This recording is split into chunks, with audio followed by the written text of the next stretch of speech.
نقول لك عبد النور، تفضل وليد. نكملوا في الموضوع هذايا. تشوف هذا النظام المخزني عنده عقدة اسمها الجزائر. أنا مانيش ضد المنتخب المغربي يفوز بكأس إفريقيا 2025. أولا لأنه صاحب الأرض، وثانيا لأنه من يحتاج إلى هذه الكأس، هو أكثر منتخب يحتاج إلى هذه الكأس. لماذا؟ شراء السلم الاجتماعي،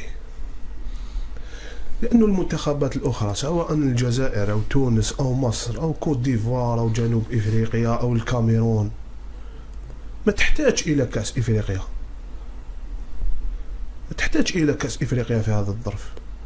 ما عندهاش مشاكل، يعني كما نقولوا مشاكل كبيرة ولا متفاقمة ولا مشاكل اجتماعية في بلدانها. وزيد عندهم أكثر من نص قرن ما فازوش بكأس أفريقيا. نعم، حاليا المنتخب الوحيد اللي يحتاج إلى هذه الكأس هو المنتخب المغربي.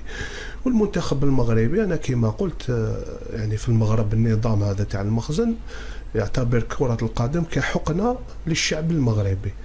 نظن أنه الفوز تاع لا كوب دافريك هذه المغرب يحتاجها أكثر من أي منتخب آخر.